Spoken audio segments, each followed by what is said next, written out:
Okay, I will try to go back to 1984. So that's the day that brings Steve McCaffery and George Orwell together. And I didn't know this when I wrote this in 1984, but I can see it now that this is the continuation of Orwell's novel. I'll read a short section from it called Summer Alibi. The book actually runs in reverse. The parts start with part 1, part 2, and part 3 in reverse, part 3, part 2, part 1. So this is part 2, Summer Alibi. And it's the so-called error. Chapter 27 of the book, entitled Panopticon, ends with a series of commands issued by the narrator to a nameless woman. The woman, previous to this, had retired to her study after a brief visit to the bathroom, where she replaced a cake of pale and menthol-flavoured soap upon the bath edge. Previous to this action and the current harangue, she had been described by a second narrative voice as sitting alone on the veranda of a small house, reading a book entitled The Mind of Pauline Brain. The book is noteworthy less for its verbal content than for the superb illustrations it contains. 79 anatomical dissections. The figure printed on plate 1 shows the skeleton form of a young woman holding a torn muscle and set against a classical background of architectural capriccios. The figure is so designed that other figures composed of various parts may be glued over the bare bones. The figure of the brain, situated on the ground beside the base of the left foot, follows that which is grasped in the left hand of the fourth finger, and that of the third finger which lies on the ground where the central part of the eye occurs. What is left for observation is the cavity of the skull. It is to be seen in those figures that the woman is currently perusing, those figures designed to form the base of a mannequin, containing the male generative organs by superimposed figures from plates 57 to 64. The illustrations described in detail by the narrator demonstrates the final stage in the order of dissection, with little more than the naked skeleton left. On the left, beside the book, is a small flask of glue, a pair of scissors, and a rule. At this point, there is a rule expressly forbidding further description. The narrative voice is replaced by a small portable cassette tape recorder, the magnetic tape within which contains 7 minutes and 23 seconds of discourse. There is an additional command that this machine only be played at night in total silence and dark. The textual intention presupposes readers who know the language conspiracy in operation. The mark is not in itself, but in relation to other marks. The mark seeks the seeker of the system behind the events. The mark inscribes the I, which is the her, in the it, which meaning moves through. A textual system underlies every textual event that constitutes this story. However, the textual hermeneusis of this story does not necessarily comprise a total textual reading. The teleology of the mark before you does not signify per se, but rather moves towards a signification. Hence, the most important feature of this mark is not its meaning, but the way in which that meaning is produced. Accordingly, the mark focuses upon the howness rather than the whatness of meaning. This story is not a text. It is not written to manifest such a movement of signification, even though such a manifestation is effected in order to humanize the sign.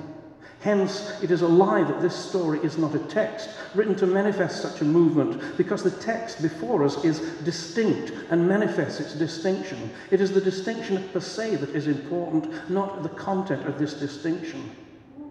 The potential meaning of the mark increases with the proliferation of each of the empty distinctions. That sex is not a language, but a literature. That we speak in order to destroy the aura of a listening. That the mark undermines the meaning it elaborates. That the mark provides an answer to a question unposed and unpossessable.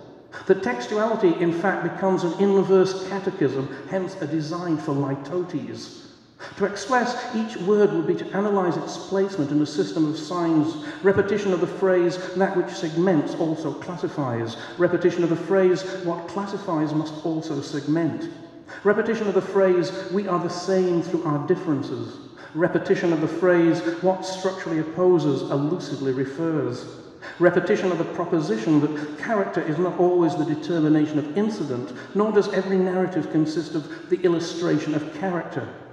Repetition of the conclusion that character may occupy an indeterminate zone between the phrase, this potential story, and the phrase, this story of a life. We are hence in the realm of strictly narrative beings. However much texts share with language its contradictory structure. Eradication of all previous statements. Substitution of the phrase, the meaning of the mark resides in language as an institution. Repetition of supporting phrase, a writer is not the person who thinks in text, but the person who all marks move to think themselves inside him. Final repetition of correction. For him, read her. Pinpricks on the lips, pinpricks on the face, on the skull, pinpricks on the hands. She acts as if she doesn't feel a thing. She held ice in her hand, one day without showing any reaction. Initial cut into frontal projection. Repetition of the phrase, this potential story. She puts ice on her breasts, on her abdomen, and sits near the radiator. She resides in language as an institution. Next, the actual cutting of white matter. If she has not moved, she will continue to sit there, even after she is burnt. Repetition of the phrase, we are the same through all our differences. The placing of her mouth, of phrases by habit. Alternatively, transorbital leucotomy by knife cut into the lower medial quadrant. Hence, it is a lie that this story is not a text, written to manifest such a movement. The cut is produced by merely drawing the upper eyelid away from the eyeball and inserting the transorbital leucotome up through the orbital plate to penetrate the frontal lobe to a depth of 3 inches. List of objects found in the natural cavities of the body. Her vagina, her mouth, her anus, her auditory canals, a bottle, a hat pin, a corkscrew, a fragment of broken glass, a lipstick, a carrot, an artichoke, a candle, a nail. To explain each word would be to analyze its placement in a system of signs. Hence, basal thalamofrontal radiation discontinued. Hence, what segments also classifies. Now she is chiefly an open mouth, tepectomy, selective orbital undercutting, hence a design for litotes. Gyrectomy, erotic pleasure, if it exists at all, is now incidental. Thalatomy, hence the mark undermines the meaning it elaborates. Hence she is carefree. Repetition of object sequence, a bottle, a hat pin, a corkscrew, a fragment of broken glass, a lipstick, a carrot, an artichoke, a candle, a nail. Repetition of final modification, a lipstick, a carrot, an artichoke, a candle, a snail. Hence she is euphoric. Hence a manifestation is effected in order to humanize the sign. Repetition of gyrectomy, repetition of the phrase, the cut is produced merely by drawing the upper eyelid away from the eyeball and inserting the transorbital leucotome in the natural cavities of her body. Hence she is better now. Injection of alcohol to destroy white matter. Repetition of identical order of cavities. Her vagina, her mouth, her anus, her auditory canals, all obsessions gone. Repetition of the phrase, the textual intention presupposes readers who know the language conspiracy in operation. Repetition of anus. Repetition of the phrase, pinpricks on her face. She is passive now. Repetition of the notion, a textual system. Repetition of the phrase, we are the same through our differences. Hence, it is a lie that this story is not a text. Repetition of the phrase, the textual intention presupposes readers who know the language conspiracy in operation.